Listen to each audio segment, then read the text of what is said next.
Hi guys, welcome back to another video, and in this one I'm going to show you how to get the AGS 101 Game Boy Advance mod really cheaply. Now this mod is about £55 I think the last time I checked for the screen on eBay, and it looks absolutely fantastic, I think you'll agree. However, you're talking £20 for the Game Boy Advance, £50–60 for the mod. It gets expensive. So what I've done, I've gone ahead and bought a faulty, broken hinge Nintendo DS. And what we're going to do is take it apart and turn it into a Nintendo Macro, is what they're calling it. And all that'll give you is the ability to play Game Boy Advance games, completely flush to the case, on one screen down here. So be able to play it like you would a Game Boy Advance, and actually a little bit better because you can still play some DS games that don't require both screens, and you get a bit of a bigger form factor. But the main thing is for a fraction price. The amount I spent on the Nintendo DS is £2, and I think I spent £2.90 on shipping. Anyway, stay tuned.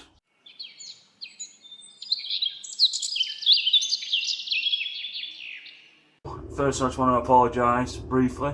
My next door neighbours have got some work going on. I think they're having a tree removed and it's a wood chip that's going, so if there's any noise you can hear, I'll try and edit it out of the video, but unfortunately I'm not going to be able to do much about it because I need to film now and they're doing work now, so hopefully it's quiet enough that it doesn't spoil this video. I have a package.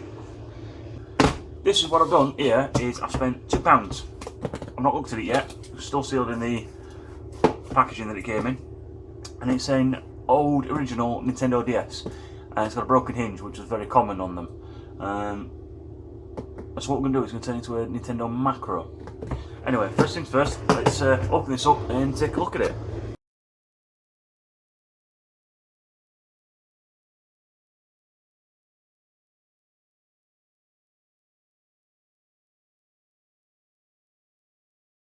And this is the DS. First impressions, it's absolutely disgusting. We can see the damage there, the broken hinge. You could probably, if you still had that part, which it hasn't come with, could use some good quality epoxy and probably repair that. But this is not the point of this one. That's got a bit of corrosion in there as well that I need to address. And judging by the battery case, it's lifted. I think the battery might be green cracking on this, so I might need a new battery. It's not turning on. It's got a charger. I've just got a charger. I'm just going to plug it in, see if it works. I've decided to put some gloves on. It is that filthy. In fact, it is.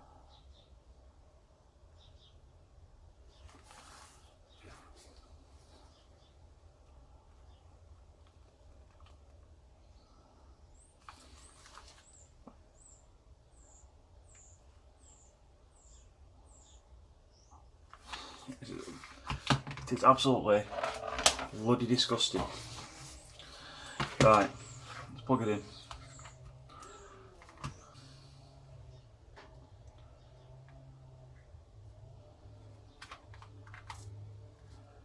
Oh, so we got some life then, didn't we?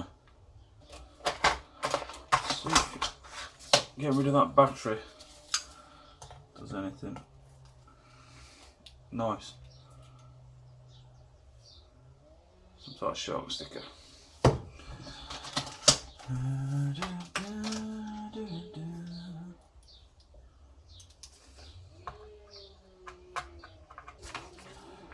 Right, I've got a replacement back in my bits box, so just for speed,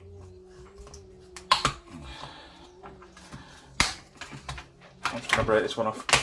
Right, if you can avoid it, don't do that. This battery is absolutely knackered. That is unreal. Look at the state of that. That's actually quite dangerous. And it looks like it's been water damaged.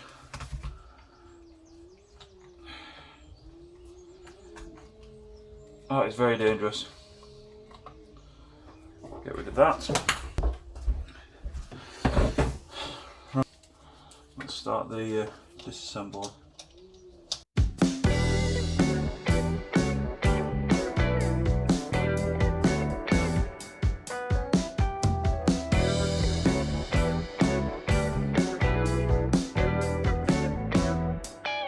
so what I've literally just had to do, unfortunately, was bend and snap the case off.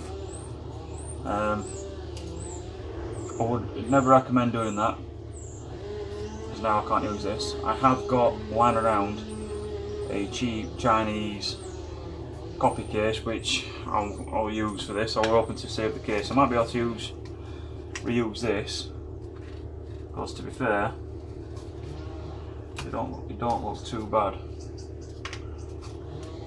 Probably clean the buttons up, reuse those. But Jesus, they do need cleaning. Stay to that. I mean, it's got these issues, the screws are still there, but if you look at that one there, just where my finger is, the screw's still there, but the actual standoff's intact. And I've managed to remove most of it without too much damage. You can see that corrosion's got to everything, so I'm going to give this a quick clean with some isopropyl alcohol and see if I can get it to turn on, basically.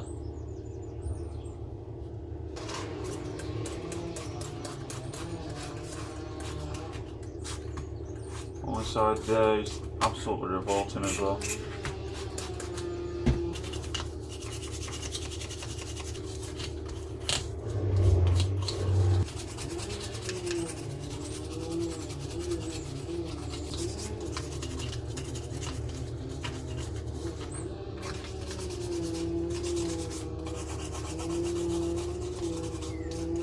Guys, I'm going to go through my DS components to get another battery.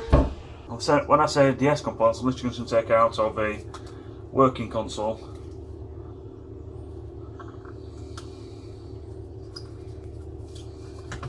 Just to see if it turns on. This one was very kindly given to me by a good friend of mine, and I joked to him that it was absolutely filthy, but seeing this one I bought, this one is immaculate in comparison. I mean, I did take it apart and get a bit of a clean, but works beautifully, this one. That's how a Nintendo DS battery should look. Right, so if I just hold this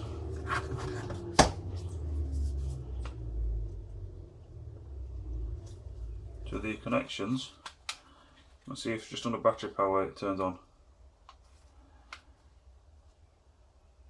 Right, so that turns on.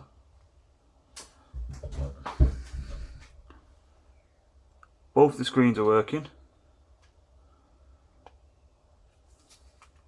Right, so now we know it works. What I'm going to do is just going to go through the tear down of this. I'm just going to take it apart completely, clean the components and what have you.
Right, so I took it apart.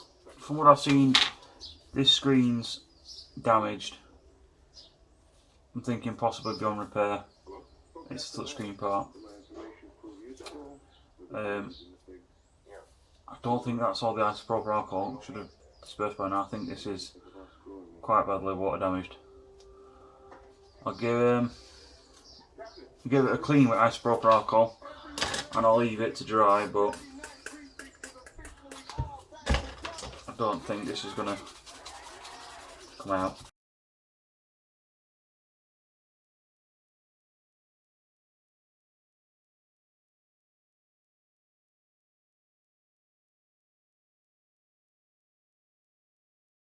These little resistors as well for about £1.14 free delivery off eBay. So it's not an expensive mod. So far it's cost me £2 for the unit and £1.14 for this. So it's not expensive at all.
So what you want to do is cut the red and black wire off of the speaker main board on the DS.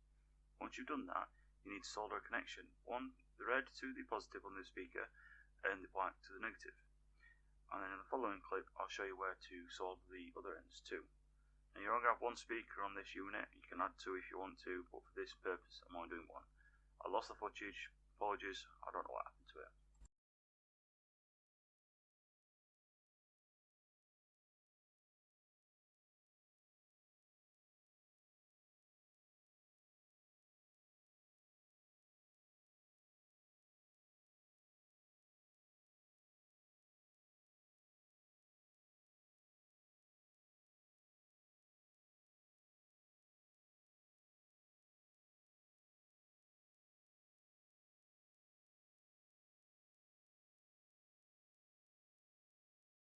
I soldered the connections like so. I soldered the red to the SPLO connection there, and the UI ground to the black cable there. Okay, so what we need to do is remove these notches here and just try and smooth that area off.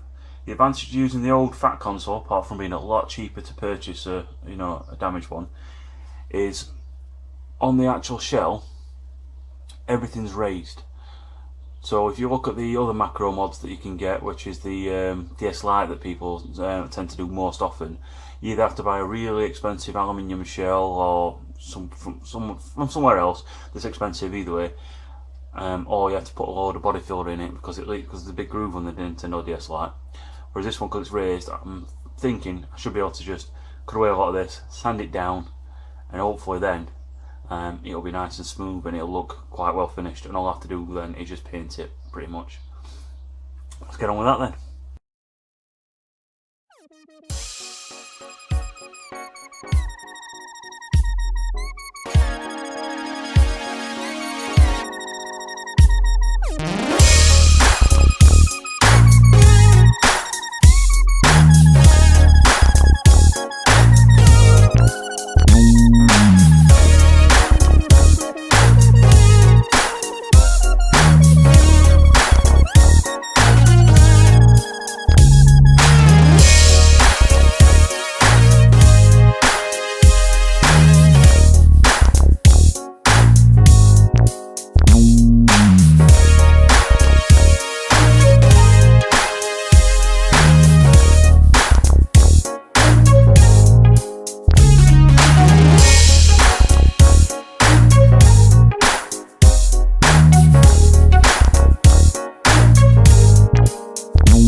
So these are the original buttons and everything that I've cleaned up.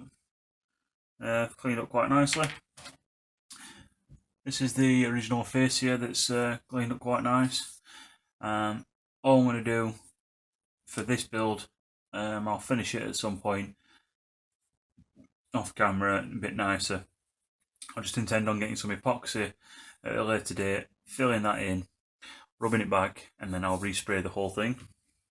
But for this build, I'm just going to use a silver paint pen.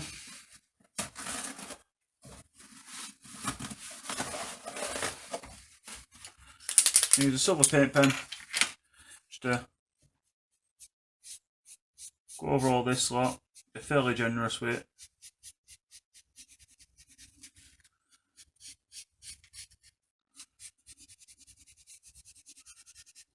It'll do for now.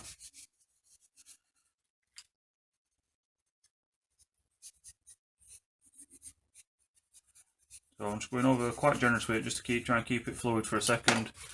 And I'm just going to try and buff the excess off a bit.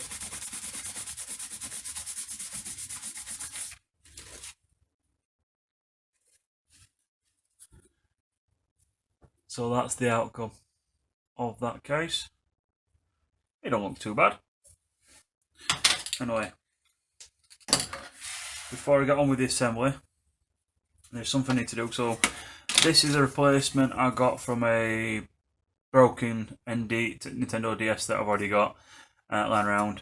And what I'm going to do is, apparently you have to make room effectively for the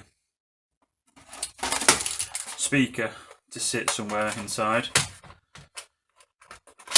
To do that, you just have to remove this, which is the pen holder for Nintendo DS, and considering we're not really going to be playing any touch games on it, I'm just going to remove that now.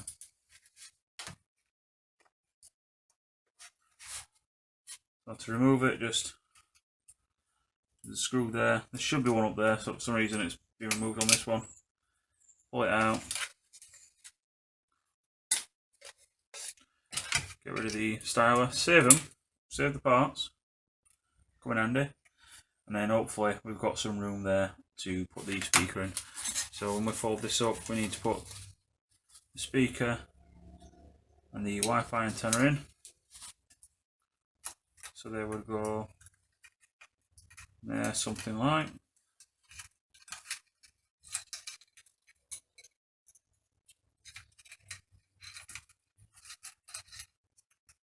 Yeah, so we can sit that round.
Right, so there we go. So I'm able to fit, remove those two prongs you saw me remove. I'm able to fit the Wi-Fi card and the adapter back in there, like so. And what you want to have saved from the old one is the top screen LCD cover. I mean, well, it don't really matter, does it? But that's just going to be a bit exposed, so you just want to be careful with it. Let's get to putting some rubber bits back in then.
Okay, so that's the completed unit. I'm going to be trying Crazy Taxi.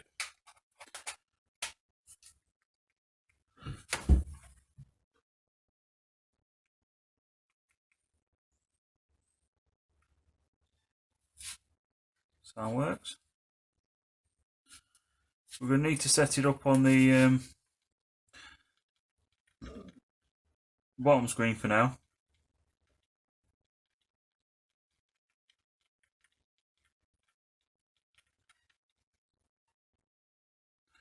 Everything's working. Okay, using M saved. I don't.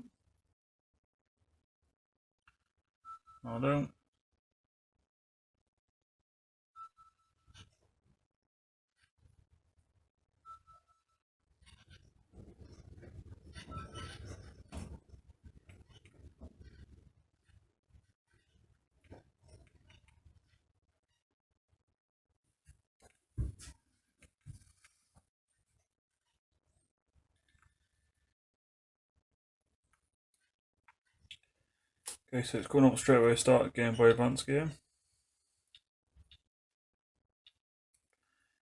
Brightness settings working.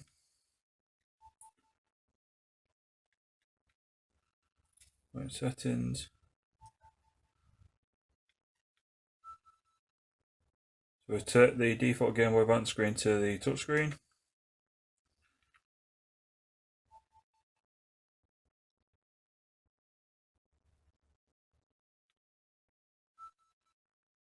So set it system set to manual mode, so always be able to get set settings, which is probably what you want to do.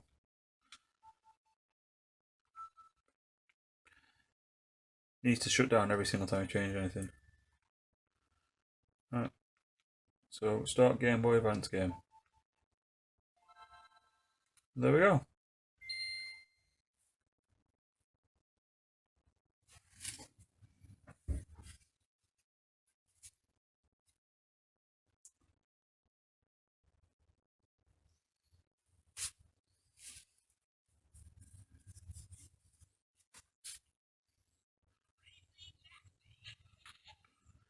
Not super loud because there's only one speaker, but it's loud enough for me to play Game Boy Advance games for, what, £3.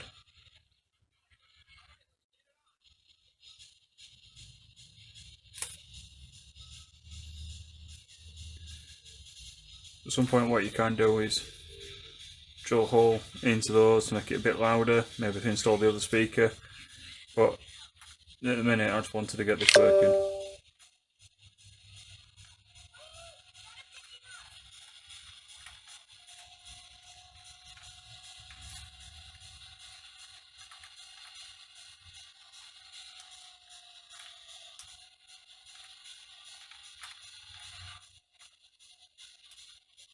There we have it, a completed Game Boy macro playing Crazy Taxi. Like I said, it cost me £2 for the DS, £1.14 for the little resistors. And there we go. Everything else will just work. Would I do it again? Probably. Now I know, the ins and outs of it. It was incredibly difficult for me to place that little resistor correctly, and they're so small it's very hard, and I don't know what orientation were. So like I said in the video, I went through 3 different resistors to do it. But now I know what I'm doing a bit better. I'll refine this even more, and I'll change so it's got 2 speakers, so it's a little bit louder. But for me, that's loud enough.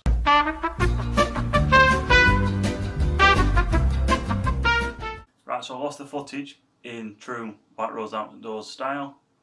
That's what I tend to always do. I am using a old phone for the most part, and my everyday phone, which isn't the best anyway, to record this. I really do need to get a camera, but until the channel starts growing a bit more, I'm not investing any money in it. I can't afford to. So I'm doing the best with what I can, and I hope you bear with me. Anyway, so the mod's done, the mod's completed. I've shown plenty of footage in the video as it is already, where it's working and it works really well, etc. I do intend to make another one. I am going to refine that one. I probably said, I can't remember now. This is the longest video I've ever made, and if you did enjoy it, please consider liking it.